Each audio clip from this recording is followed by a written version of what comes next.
मैं भारत हूँ।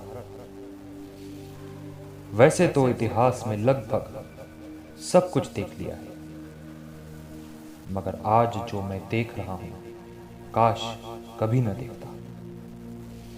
इस वर्ष की शुरुआत बड़े उत्साह और उमंग के साथ करते भारतीयों को देख मैं भी आनंदित था। पर मुझे क्या पता था कि यह क्षण भंगुर सुख का दृश्य था।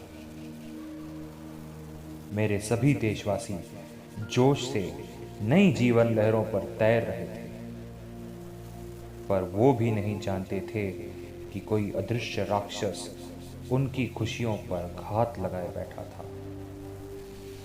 कोविड-19 या कोरोना उस राक्षस का नाम था जो मेरे देशवासियों के जीवन में ग्रहण लगाने आया था। इससे पहले कोई भी कुछ समझ पाता, मेरे सभी बच्चे इसके जाल में फंस चुके थे। तब से लेकर आज तक मैंने बहुत कुछ देखा। मैंने बीमारी से लाचार लोगों को मौत के मुंह में जाते भी देखा, तो भूख से बिलखते बच्चों की सिसकियां भी सुनी। मैंने कभी रक्षक को दयाहीन लाठी भांज बनते देखा, तो कभी कुछ उपद्रवियों को अपने भाइयों को लहूलुहान करते हुए भी देखा। जब मैंने लाखों मजदूरों को अपने गांव पैदल वापस जाते हुए देखा, तो मैं भी दुखी मन से उनके भले की कामना करने लगा।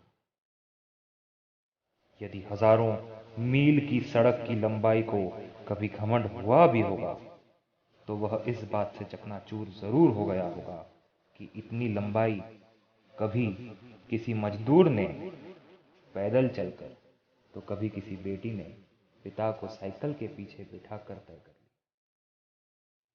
अगर मैं मानव होता तो शायद उस दिन जरूर रोया होता, जब एक पुलिस वाले की लठ खाकर बच्चा रोते हुए कह रहा था कि कहाँ जाऊं साहब, मेरा तो कोई घर ही नहीं, मैं तो सड़क पर ही रहता हूं।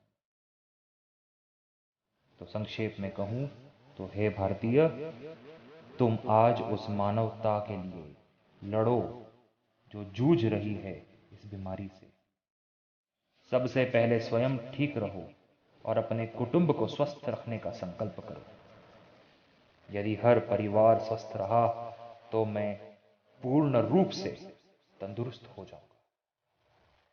हे हिंदुस्तानी, हे हिंदुस्तान, अपनी रोटी में से एक निवाला जरूर किसी गरीब के नाम का निकालना। तुम्हारा आज किसी को कल के लिए अवश्य जीवित रखेगा। हे मेरे नागरिक, भोजन की थाली में उतना ही लो जितना खा सको। इस अनाज के पीछे किसी किसान का कई महीनों का खून पसीना लगा है। उतना ही लो थाली में जो ना फेंकना पड़े नाली में। हे भारतीय, उन जाबाजों का सम्मान करो जो इस युद्ध में तुम्हारी फन फैलाकर खड़ी बीमारी से रक्षा करने के लिए अपने जीवन और परिवार को तक पीछे छोड़कर आगे खड़े। हे मेरी सीमा में रहने वालों, राजनीति से ऊंचा उठो और मानव नीति को गले लगाओ। धर्म और जाति से आगे बढ़कर अपने भीतर के प्रेम और करुणा को प्राथमिकता दो। संतों की भूमि, महापुरुषों, पुण्यात्माओं का प्रताप याद करो।